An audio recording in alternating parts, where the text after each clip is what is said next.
बोलने दो सर। विलोपित कर देना भाई, झूठ शब्द को विलोपित कर देना। नहीं मंत्री महोदय मैं भी बोल दूं तो एक साथ विधायक, एक मिनट प्लीज सहयोग करें, बोल रहे तो सुनिए यार, प्लीज शांति से सुने। सभापति महोदय, मैं एक तो उपनेता महोदय का धन्यवाद अर्पित करना चाहता हूं।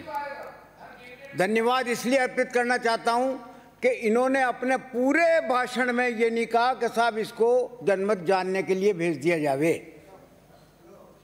कहीं नहीं कहा इन्होंने। ये मान लिया, इसका मतलब ये है। दूसरी बात मैं आपसे निवेदन करना चाहता हूं कि आपका टोटल भाषण जो था वो जीएसटी पे नहीं था, आपका राजस्थान की फाइनेंशियल कंडीशंस के ऊपर था टोटल भाषण। जहां तक सवाल आपने सबसे पहले सवाल ये उठाया कि आपने ये वादा किया था घोषणा पत्र में कि साहब पेट्रोल और डीजल के लिए जो है हम जीएसटी में डालने के लिए जो है वहाँ पर जीएसटी काउंसिल में मीटिंग भी करेंगे। आपको याद है कि जीएसटी काउंसिल के फैसले कैसे होते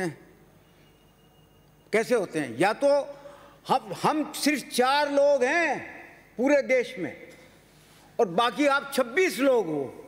26 लोगों के आगे हमारी तूती क्या बोलेगी ये बताइए आप। मेरी बात सुन, अब देखो आपके बीच में मैं कभी नहीं बोला, अब आप मेरी बात सुन लो। आप पहली बात तो यह है कि आपने जिस तरीके से जीएसटी के बारे में, जिसे कहते हैं ना कि एक तरफा फैसला करवाए, एक तरफा बार बार हमने कई बिंदु उठाए जिससे कि राजस्थान का भला हो सकता था, लेकिन उसको नहीं सुना गया। यहाँ तक कि हमारा जो बकाया पैसा था, आज भी बकाया पैसा है राजस्थान का करीब 5,603 करोड़ और 39 लाख रुपया आज भी जीएसटी का बकाया है। वो हम मांगते रहे, जब से मांगते रहे, लेकिन वो हमारी सुनाई नहीं होती। वहाँ जाते हैं, हम जाएंगे, लेकिन कभी नहीं सुनाई हुई, किसी भी पॉइंट पर हमारी सुनाई नहीं हुई।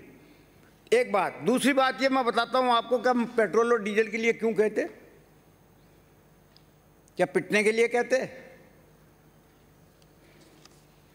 बेसिक एक्साइज ड्यूटी, क्या समझे आप? बेसिक एक्साइज ड्यूटी का जो डिवोल्यूशन, ये आपका डिवोल्यूशन होता है, वो आपने नहीं किया। पहली बात ये कि आपने 8 एक्साइज ड्यूटी बढ़ा दी 8%, पेट्रोल पर, डीजल पर 8 और 11% बढ़ा दी पेट्रोल पर। फिर उसके बाद में आपने एक्सेस लगा दिया, वो भी डीजल पर 18 और पेट्रोल पर भी 18% लगा दिया। और फिर उसके बाद में एक agriculture infrastructure and development cess लगा दिया, 4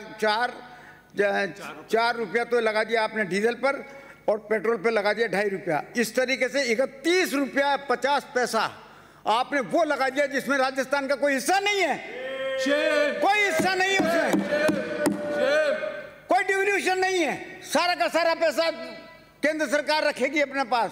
तो क्यों करते हैं हम ऐसा काम? दूसरी बात मैं आपको बताना चाहता हूं कि इसी तरीके से एक्साइज ड्यूटी को ले लो आप, वो बढ़ा दिया आपने।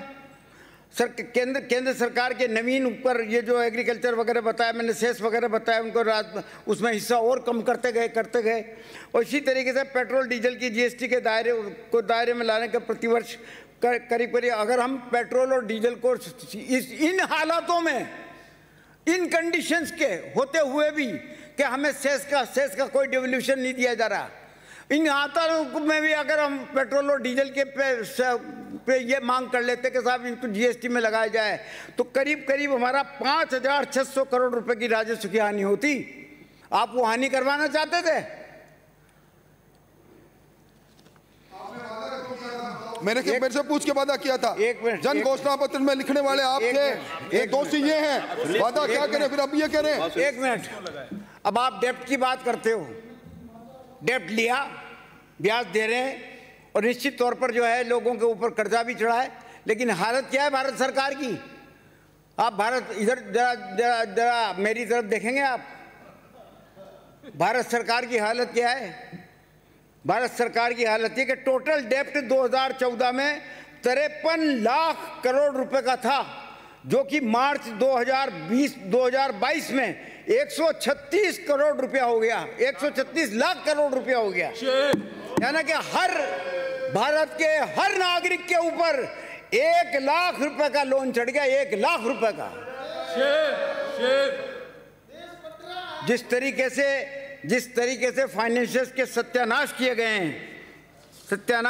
हैं, और ये मैं आपको बताता हूँ, जीडीपी, आप जीडीपी की बात कर रहे हैं, 70 साल में लोएस्ट जीडीपी आई है 23.5%, 23.5% बिलो आई है। और किसके कारण आई है? मंदी के कारण। नोटबंदी, ये बंदी, वो बंदी, सत्यानाश कर दिया सारी फाइनेंशियल कंडीशंस का देश की का आपने। ये कौन जिम्मेदार है इसके लिए? बताइए, कौन जिम्मेदार है? क्या राजस्थान सरकार जिम्मेदार है या केंद्र सरकार जिम्मेदार है?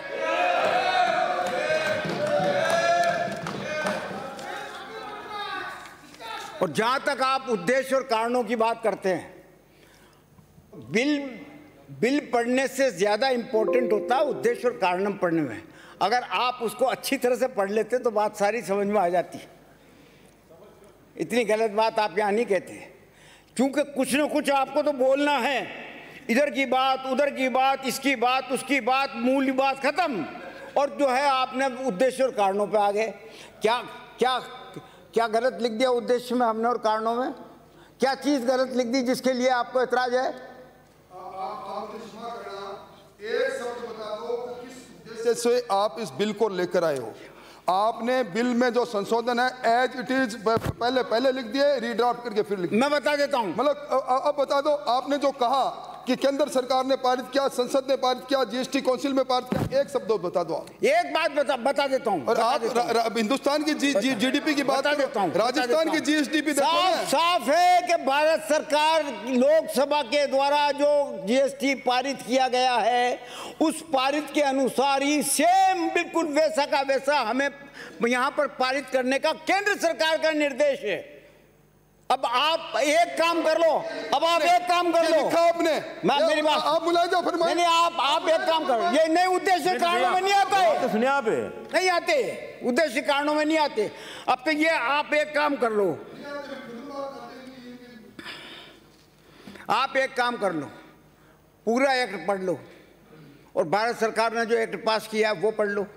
अगर उसकी हूबहू नकल है कि नहीं है, उसमें एक शब्द भी अगर हमने जोड़ा हो तो आप एतराज कर दो। नकल में अक्ल तो लगाते, लिख देते हैं इसमें हूबहू नकल कर रहे हैं, हम मान लेते। हमें मालूम है हिंदुस्तान की सरकार में बुद्धिजीवी लोग बैठे हैं। हिंदुस्तान की सरकार आज नरेंद्र मोदी की सरकार है, जो देश को ऊंचाइयों पर ले जाना चाहते हैं। मान लेते।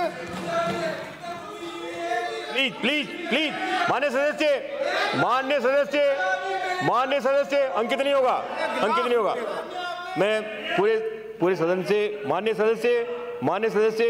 सदस्य, मैं सदन से अपेक्षा करता हूं। आज 3 बिल हैं और करीब 25 मान्य सदस्यों को बोलना है। यदि इसी